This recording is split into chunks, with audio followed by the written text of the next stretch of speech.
सुरक्षा बलों ने अखनूर में सबसे बड़ा एंटी टेरर ऑपरेशन लॉन्च कर दिया। अखनूर में कई आतंकियों के छिपे होने का इनपुट मिला है, जिसके बाद सुरक्षा बलों ने टैंक समेत तमाम लाव लश्कर को मौके पर भेजा है। BMP-2 infantry fighting vehicle, normally हम लोग ये चीजें लेके जाते नहीं है। It's an APC armoured protection carrier है, वहां पर डिप्लॉय हुई।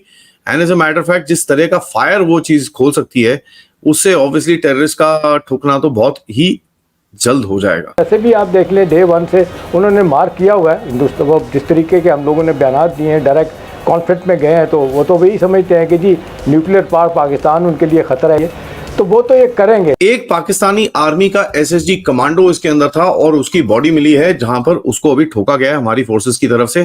And as a matter of fact वहां पर अभी भी कॉर्डिनेट सर्च ऑपरेशंस चल रहे हैं। पाकिस्तान कहता है, उसका ये कहना है कि भारत ने हमारे खिलाफ साजिश कर दी है। भारत ने एक बहुत बड़ा हिंदुओं और यहूदियों ने एक गेम कर दिया, वरना पाकिस्तान जैसे अजीम मुल्क को कौन मना कर सकता है यार।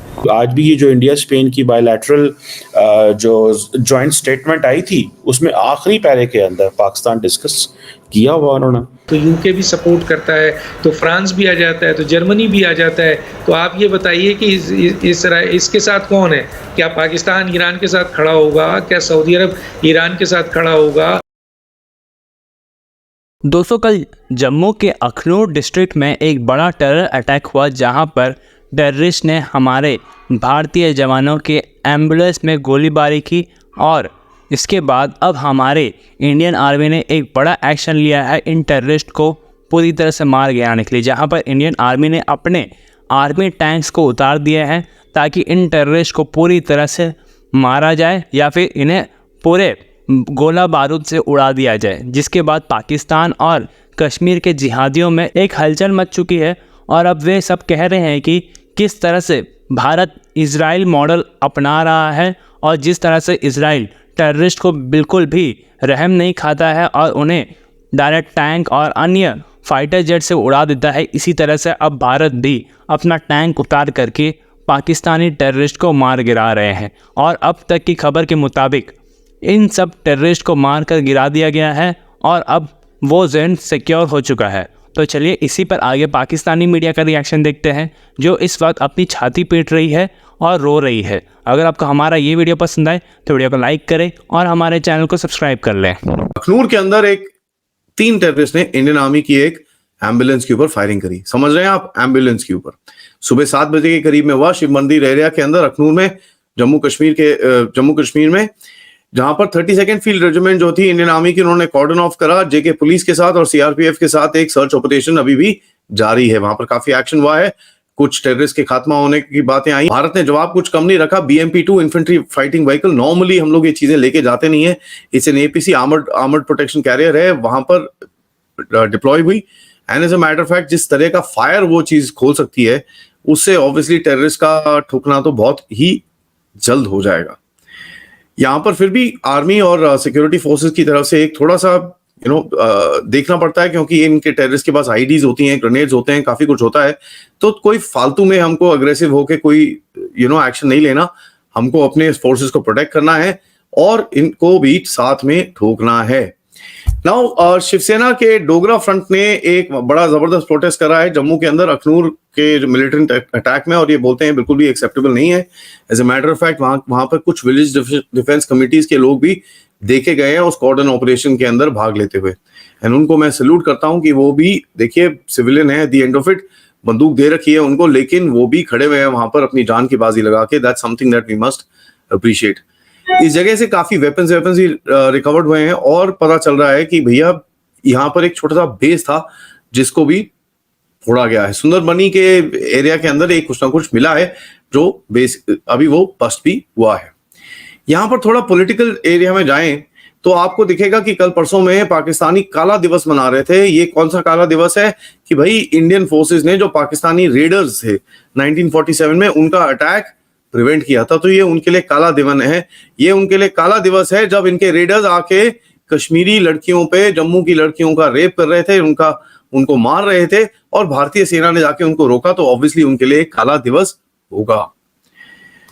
इनकी जो फॉरेन मिनिस्ट्री की स्पोक्सपर्सन है, उन्होंने, जो ज़ारा बलोच हैं, बेसिकली 3-4 उसके नट लूज हैं, बट इन एनी केस उसने बोला no matter how much India tries it can not weaken the Kashmiri आजादी movement. Pakistan will continue to provide full support and political, diplomatic and moral support to the Kashmiris. साहब ये तो आप तो provide कर ही रहे हो, यहाँ पर तो आग लगाने का भी पूरा आपका ही है. तो thank you for accepting what you are doing. It is absolute political bankruptcy that you guys have. There is just no question about it. आपको ये चीज समझ में आनी चाहिए कि भाई, और कश्मीरी लोगों को भी जो आज भी जिनको काफी गालियां मिली है भारत के मेन स्ट्रीम से कि भैया आपको इतना सब कुछ करने के बाद भी आप बेवकूफी करते रहते हो. और उस रीजन में कई और लोग हैं जो जम्मू में भी मुस्लिम पॉपुलेशन है, उनको भी जरा ये चीज समझनी पड़ेगी. देखो भाई, ये आप जो इन लोगों को सपोर्ट करते हो OGW बन के, और OGW अब तो टेररिस्ट ही रहता है, उनको बन के आपको समझ में आना चाहिए आप किस तरफ जा रहे हो. और जिस दिन पीठें तोड़ी गई, जिस तरह से तोड़ी जा रही हैं ऑलरेडी, जिस दिन आपका नंबर आया उस दिन फिर रोना मत. Speaker of the Russian Federation Council Valentina Matviyenko, इनसे मिले आसिफ अली जरदारी, राष्ट्रपति पाकिस्तान. गुहार क्या लगाई कि हमें ब्रिक्स का मेंबर बनना है. दोस्तों, बड़ी ये अजीब सी बात है यार, ये बड़ी अजीब सी बात है. पाकिस्तान कहता है कि हमें ब्रिक्स का मेंबर बनना है, और उसका यह कहना है कि भारत ने हमारे खिलाफ साजिश कर दी है. भारत ने एक बहुत बड़ा हिंदुओं और यहूदियों ने एक गेम कर दिया. वरना पाकिस्तान जैसे अजीम मुल्क को कौन मना कर सकता है यार? कोई मना कर सकता है? किसी की औकात है? वो तो साजिश हो गई. साजिश के चलते पाकिस्तान रुक गया, वरना पाकिस्तान भी ब्रिक्स का मेंबर होता. पाकिस्तान के घाव जो है ना, ये ब्रिक्स वाला घाव है, इसके अंदर नमक छिड़का है किसने? अब दोस्तों, Saudi Arab, Iran, Ethiopia, United Arab Emirates, Egypt, Argentina, इनमें से किसी के पास न्यूक्लियर बम तो है नहीं. ईरान के पास भी कंफर्म्ड नहीं है, लेकिन ये सारे के सारे ब्रिक्स के परमानेंट मेंबर बन गए. पाकिस्तान तिलमिला गया. ऐसा कैसे हो सकता है यार?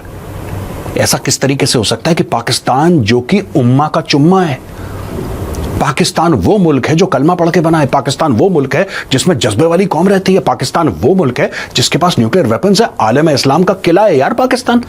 हल्का समझते हो तुम लोग? यहां पे 2-2 कौड़ी के अर्जेंटीना और ईरान को तुम बना रहे हो, तुम पाकिस्तान को नहीं बना रहे. ये तो साजिश है. अब ये साजिश हो गई तो पाकिस्तानी गए हैं, इनका राष्ट्रपति गया है भीख मांगने रशिया से कि यार किसी तरीके से हमें ब्रिक्स में शामिल कर लो यार. अच्छा दोस्तों, फनी बात यह है, मजाकिया बात यह है कि जो ब्रिक्स है ना, BRICS is for emerging economies.